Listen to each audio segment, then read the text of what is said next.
जय झूलेलाल। मुंहिंजे चैनल सिंध समाज ते तव्हां सभिनि जो स्वागत आहे। पंहिंजी मिठड़ी ॿोली सिंधीअ में मां तव्हां सां गॾु शेयर कंदी आहियां कुझु सिंधी कथाऊं, सिंधी भॼन, कुझु सिंधी रेसिपियूं ऐं दादीअ जा घरेलू नुस्ख़ा। वैसाख जो महीनो हली रहियो आहे। हींअर मां तव्हां सभिनि सां गॾु वैसाख महीने जी कथाऊं शेयर करे रही आहियां। लेकिन अगरि तव्हां चैनल ते पहिरियों बार पिया अचो त चैनल खे सब्सक्राइब कयो, जंहिंसां कि तव्हांखे मुंहिंजे हर सिंधी वीडियो जी नोटिफिकेशन सभिनि खां पहिरीं मिलंदव। त हलो त पाण कथा शुरू था कयूं। कथा अध्याय 22। व्याघ्र चवण लॻो त हे महात्मा, मां अत्यंत दुर्बुद्धि ऐं पापी आहियां। तव्हां मूं ते वॾी कृपा कई आहे। हे दया ऐं सागर, तव्हां मूंखे मुंहिंजे मथां कृपा करियो, जंहिंसां कि मुंहिंजी बुद्धि जेकी दूषित थी करे कोटे कर्मनि में न वञे। अतः मूंखे उपदेश ॾियो। व्याघ्र ऐं वचन ॿुधी करे मुनि उनखे चयो त धन्य धन्य आहीं। तो उनखे उपदेश ॾियणु लॻो त हे व्याघ्र, तो शांति जी इच्छा कई आहे, तो वैसाख जो सभु धर्मनि जो पालन कयो। हे व्याघ्र, हिते ॾाढी उस आहे, न छाया आहे न पाणी आहे।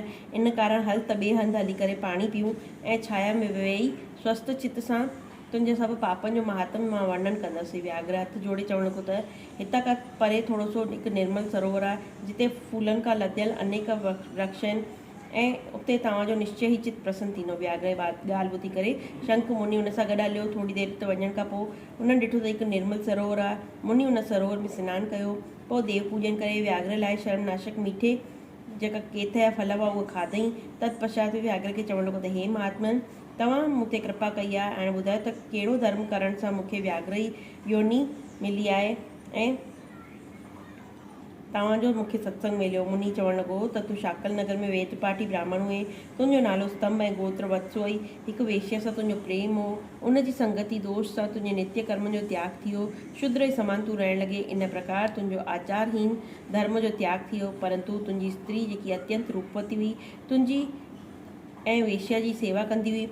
तव्हां ॿई पलंग ते सुम्हंदा, उहा हेठि सुम्हंदी हुई, तुंहिंजा पेर धोईंदी। वेश्या खे मना करण ते बि पतिव्रता वेश्या सहित तुंहिंजी सेवा कंदी हुई। हिकु ॾींहुं तो भैंस जो खीर ऐं मलाई खाधी ऐं उन मथां खां तिर बि खाधई। इन अपच सां तोखे दस्त थी विया ऐं तो दारूड़ वॻंदड़ रोग थी वियो। त तुंहिंजो जेको घर में धन हो उहो वेश्या खणी करे भॼी वई ऐं उन धन खे खणी करे उहा अलाए केॾांहुं वई। इन प्रकार तोखे ख़ुदि मां ॾाढी घृणा थियण लॻी। तो पंहिंजी पतिव्रता स्त्री खे चयई कि मां त ॾाढो निष्ठुर आहियां ऐं वेश्यागामी आहियां। हे सुंदरी, मुंहिंजा पापनि सां तुंहिंजो कुझु उपकार कोन थींदो। जेकी नम्रता नम्र भार्या जो मान न करे, उहो 15 जन्म ताईं नपुंसक रहे। मां राति ॾींहुं महात्माऊं ऐं तुंहिंजी अवज्ञा कंदो आहियां, निश्चय पाप योनी में वञी पवंदसि। तोखे विनीत भाव सां मां सदा क्रोध में ई रहंदो आहियां। इन प्रकार चवण ते तो स्त्रीअ खे हथ जोड़े चए त स्वामी, तुंहिंजी स्त्री तोखे हथ जोड़े चए त हे स्वामी, तव्हां ईअं छो पिया चओ? तव्हां मूं ते कॾहिं क्रोध न कयो आहे। मुंहिंजो जेको दुख मूंखे प्राप्त थियो आहे मुंहिंजे कर्मनि जो फल आहे। मुंहिंजे प्रति तव्हांजी दीनता ऐं लज्जा न कयो। जेकी स्त्री पंहिंजे प्रति क्रोध खे सहन न करे उहा साध्वी आहे, सहन करे उहा साध्वी आहे। ईअं चई करे उहा पंहिंजे पिता ऐं भाउ जे घरां कुझु धन खणी आई ऐं तव्हांजी शेवा करणु लॻी। ॾींहुं राति तव्हांजा मलमूत्र धोई करे तोखे साफ़ु कंदी ऐं कीड़ा मकोड़ा आदि न लॻण ॾींदी। राति ॾींहुं निंड त्यागे करे पंहिंजे भर्ता जे दुख खां दुखी थी करे उहा रोईंदी ऐं चवंदी, हे पितृश्वरो, तव्हां मुंहिंजे पतीअ हिन रोग खां मुक्त करो। मुंहिंजो पति पापीन आहे। जॾहिं महात्मा देवल वैसाख में गर्मीअ मारे संध्या समय तुंहिंजे घर आयो, उनखे ॾिसी करे तुंहिंजी स्त्री चयो त हे वैद्य, मुंहिंजे घर अचो, इन मुंहिंजे पतीअ जो जेको रोग आहे उनखे नष्ट कयो। उन जे चरण धोई करे तुंहिंजी स्त्री पंहिंजे सिर ते चरणो तक छिड़कियो ऐं महात्मा खे गर्मी से व्याकुल ॾिसी करे शरबत पियारियो। ॿिए ॾींहुं प्रातः महात्मा हलियो वियो। उते तोखे सनीपात थी वियो ऐं तुंहिंजी स्त्री तोखे त्रिकुटा पिलायो, जेको कि तॾहिं तो उनजी उंगली खे कटे छॾियो ऐं तॾहिं तुंहिंजा ॾंद जेके आहिनि बिछजी विया, अंगुली मुख में ई रहिजी वई। ठीकु इन अवस्था में तुंहिंजी मृत्यु थी वई ऐं उन वेश्या जो ध्यानु तो मन में कयो ऐं तुंहिंजा प्राण निकिरी विया। तॾहिं तुंहिंजी चिता सां गॾु